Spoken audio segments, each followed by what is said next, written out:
ನನ್ನ ಎಕ್ಸ್ಪೆಕ್ಟೇಷನ್ ಇತ್ತಂತಂದ್ರೆ ಒಂದು 25,000 rupees salary ಇರುತ್ತೇನೋ ಅನ್ನೋ ಥಿಂಕಿಂಗ್ ಅಲ್ಲಿ ಬಂದಿದ್ದು. ಬಟ್ ಬಂದಿದ್ದೀವಿ ಆಲ್ರೆಡಿ ಬೆಂಗಳೂರಿಗೆ ವಾಪಸ್ ಹೋಗಕ್ ಆಗಲ್ಲ ಅಂತ ಇವನ್ 7,200 ರುಪೀಸ್ ಸ್ಯಾಲರಿಗೆ ಅಲ್ಲೇ ವರ್ಕ್ ಮಾಡೋದು ಸ್ಟಾರ್ಟ್ ಮಾಡಿದ್ವಿ. ಸೊ ವರ್ಕ್ ಮಾಡ್ತಾ ಟೋಟಲ್ 8 ಇಯರ್ಸ್ ಕಂಪ್ಲೀಟ್ ಆಗ್ತಾ ಬಂತು ಬೆಂಗಳೂರಲ್ಲಿ. 7,200 ಸ್ಟಾರ್ಟ್ ಆಗಿರೋಂಥ ಸ್ಯಾಲರಿ 25,000 ರುಪೀಸ್ ರೀಚ್ ಆಯ್ತು ಮಾಡಿ ಫ್ರೆಂಡ್ಸ್. ನಾನು ಅನ್ಕೊಂಡಿದ್ದೇನೆ ಅಂತಂದ್ರೆ 25,000 ರೂಪಾಯಿ ಒಂದು ಜಾಬ್ ಅದ್ರ ಜೊತೆಗೆ ಒಂದು ಪರ್ಮನೆಂಟ್ ಎಂಪ್ಲಾಯ್ ಅಂತಂದ್ರೆ ಲೈಫ್ ಸೆಟಲ್ ಆಗುತ್ತಲ್ಲ ಅಂತ ಥಿಂಕಿಂಗ್ ಅಲ್ಲಿ ಇದ್ದಿದ್ದು. ಬಟ್ ಬೆಂಗಳೂರು ಕಾಸ್ಟ್ ಏನು ಅದು ಇವತ್ತು ನಾವು ಏಜ್ ಆಗ್ತಾ ಹೋದಂಗೆಲ್ಲ ನಮ್ಗೆ ರೆಸ್ಪಾನ್ಸಿಬಿಲಿಟೀಸ್ ಏನ್ ಜಾಸ್ತಿ ಆಗ್ತಾ ಹೋಗುತ್ತೆ. ಇದು ಯಾವ್ದ್ರ ಬಗ್ಗೆ ಪ್ರಾಪರ್ ಆಗಿರೋಂಥ ಐಡಿಯಾ ಇರಲಿಲ್ಲ. ಬರ್ತಿರೋಂಥ ಸ್ಯಾಲರಿ ಸಾಕಾಗ್ತಾ ಇರಲಿಲ್ಲ. ಊರಲ್ಲಿ ಹಬ್ಬ ಮಾಡ್ಬೇಕಂದ್ರೆ ಸಾಲ ಮಾಡ್ಬೇಕಿತ್ತು, ಅಥವಾ ಇನ್ನೊಬ್ರಿಗೆ ಯಾಕೋ ಸಾಲ ಕೊಡ್ಬೇಕಂದ್ರೆ ಒಬ್ಬರಿಂದ ಸಾಲ ಮಾಡಿ ಇನ್ನೊಬ್ರಿಗೆ ಕೊಡ್ಬೇಕಾಗಿರೋಂಥ ಪರಿಸ್ಥಿತಿಗಳಿತ್ತು. ದುಡ್ಡಿನ ವಿಚಾರ ಎಲ್ಲೆಲ್ಲಿ ಬರ್ತಿತ್ತು ಪ್ರತಿಯೊಂದು ವಿಚಾರದಲ್ಲೂ ಕೂಡ ಕಷ್ಟ ಆಗ್ತಾ ಇತ್ತು. ಸೊ ಏನಾದ್ರು ಮಾಡ್ಬೇಕಂತ ಸುಮಾರು ಪ್ರಯತ್ನಗಳಂತ ಖಂಡಿತ ಆಗಿತ್ತು ಮಾಡಿ ಫ್ರೆಂಡ್ಸ್. ಬಟ್ ಎಸ್ಪೆಷಲಿ ನಾವೆಲ್ಲರೂ ಕೂಡ ಮಿಡಲ್ ಕ್ಲಾಸ್ ಬ್ಯಾಕ್ ಗ್ರೌಂಡ್ ಇಂದ ಬಂದಿರೋದ್ರಿಂದ ಏನಾದ್ರು ಮಾಡ್ಬೇಕಂದ್ರೆ ದುಡ್ಡಿನ ಅವಶ್ಯಕತೆ ತುಂಬಾ ಇರುತ್ತೆ, ಕರೆಕ್ಟ್? ಸೊ ದುಡ್ಡಿಲ್ದಿರಂತ ರೀಸನ್ ಇವನು ಮಾಡ್ತಿರಂತ ಜಾಬ್ ಅಲ್ಲೇ ಕಂಟಿನ್ಯೂ ಮಾಡ್ಕೊಂತ ಹೋಗ್ತಿದ್ದೆ. ಸೇಮ್ ಇದೇ ತರ ಒಂದು ನೀವೇನ್ ಬಂದು ಕುತ್ಕೊಂಡಿದ್ರಲ್ಲ, ಸೊ ಇದೇ ಒಂದು ಆಪರ್ಚುನಿಟಿಗೆ ನಮ್ಮ ಫ್ರೆಂಡ್ ಆಲ್ಮೋಸ್ಟ್ ಒಂದು 3 to 4 ಮಂತ್ ಇಂದ ಕರೀತಾ ಇದ್ರು.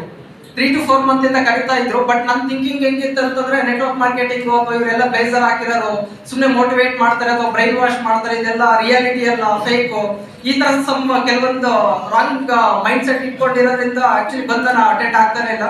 ಅದಾಗಿದ್ದ ಮೇಲೆ ಸಮ್ ರೀಸನ್ ಇಟ್ಕೊಂಡು ಇವತ್ತು ಆಪರ್ಚುನಿಟಿ ಒಳಗಡೆ ಒಂದು 20 ಜನ ಕುತ್ಕೊಂಡಿದ್ರು. ಬೊಮ್ಮಸಂದ್ರದ ಹತ್ರ ಫಾರ್ಚೂನ್ ಸಿಟಿ ಹೋಟೆಲ್ ಅಂತ ಇದೆ. ಸೊ ಅದೇ ಒಂದು ಹೋಟೆಲ್ ಅಲ್ಲಿ ಬಂದು ಅಟೆಂಡ್ ಆದ್ರೆ ಅಂತ ದೊಡ್ಡ ಮಟ್ಟದಾಗ ಏನು ಅರ್ಥ ಆಗ್ಲಿಲ್ಲ. ಬಟ್ ಕರ್ಕೊಂಡ್ ಬಂದಿರೋಂಥ ವ್ಯಕ್ತಿ ಮೇಲೆ ನಂಬಿಕೆ ಇಟ್ಕೊಂಡು ಮಾಡ್ತಿರೋಂಥ ಕೆಲಸದ ಜೊತೆಗೆ ಕೆಲಸ ಬಿಡೋಂಥ ಅವಶ್ಯಕತೆ ಇಲ್ಲ, ಫ್ರೀ ಇರೋಂಥ ಟೈಮಲ್ಲಿ ಅವಕಾಶನ ಕೈ ಎತ್ಕೋಬಹುದು ಅಂತ ಹೇಳಿದ್ರು. ಸೊ ಮಾಡ್ತಿರೋಂಥ ಕೆಲಸದ ಜೊತೆಗೆ ಸ್ವಲ್ಪ ಪ್ರಾಡಕ್ಟ್ ನ ಬೈ ಮಾಡೋ ಮುಖಾಂತರ ಆಪರ್ಚುನಿಟಿ ಒಳಗಡೆ ಇನ್ವಾಲ್ವ್ಮೆಂಟ್ ಆದ್ವಿ. ಸೊ ಅದಾಗಿದ್ದ ಆಮೇಲೆ ಫ್ರೆಂಡ್ಸ್ ಮಾಡ್ತಿರೋಂಥ ವರ್ಕ್ ಜೊತೆಗೆ ಏನೆಲ್ಲ ಇವನ್ ಮೊಬೈಲ್ ಯೂಸ್ ಮಾಡೋದಂತೆ, ಕ್ರಿಕೆಟ್ ಆಡೋದಂತೆ ಅಥವಾ IPL ನೋಡೋದಂತೆ ಏನೆಲ್ಲ ಟೈಮ್ ವೇಸ್ಟ್ ಆಗ್ತಿತ್ತಲ್ಲ, ಸೊ ಅದೇ ಟೈಮ್ ನ ಈ ಒಂದು ಆಪರ್ಚುನಿಟಿ ಒಳಗಡೆ ಇನ್ವಾಲ್ವ್ಮೆಂಟ್ ಆಗ್ತಾ ಬರೋದ್ರ ಮುಖಾಂತರ ಸ್ಟಾರ್ಟಿಂಗ್ ಅಲ್ಲಿ 25-50 ಕ್ಲಬ್ ಈ ತರ ಅಚೀವ್ಮೆಂಟ್ ಆಗ್ತಾ ಬಂತು. ಸೊ ಅಟ್ ಪ್ರೆಸೆಂಟ್ ತುಂಬಾ ಖುಷಿ ಪಡೋಂಥ ವಿಚಾರ ಏನಂತಂದ್ರೆ STC ಕಂಪ್ಲೀಟ್ ಮಾಡಿದ್ದೀನಿ. ಅದಕ್ಕಿಂತ ಇನ್ನೂ ವೆರಿ ಇಂಪಾರ್ಟೆಂಟ್ ಏನಂತಂದ್ರೆ ನೆಕ್ಸ್ಟ್ ಕಮಿಂಗ್ 3 to 4 ಮಂತ್ ಒಳಗಡೆ ಸೊ RTC ಕೂಡ ಕಂಪ್ಲೀಟ್ ಮಾಡ್ತಾ ಇದ್ದೀನಿ. ಆಗಿರ್ಬೋದು, ಅದ್ರ ಜೊತೆಗೆ ಇವನ್ ಚಿಕ್ಕ ಪುಟ್ಟ ಲ್ಯಾಪ್ಟಾಪ್ ಆಗಿರ್ಬೋದು, ಮೊಬೈಲ್ಸ್, ಇದೆಲ್ಲ ಕೂಡ ಅಚೀವ್ಮೆಂಟ್ ಆಗ್ತಾ ಬಂತು. ಅದ್ರ ಜೊತೆಗೆ ಒಂದು ಬಿಗ್ಗೆಸ್ಟ್ ಬದಲಾವಣೆ ಅಂತ ಹೇಳ್ಬೋದು my friends. Especially middle class back ground ಇಂದ ಬಂದಿರುವಂತ ವ್ಯಕ್ತಿಗಳಿಗೆ, ಪ್ರತಿಯೊಬ್ಬ ವ್ಯಕ್ತಿಗಳು ಕೂಡ ನಾವು ಡ್ರೀಮ್ ಅಂತ ಹೇಳ್ಬೋದು.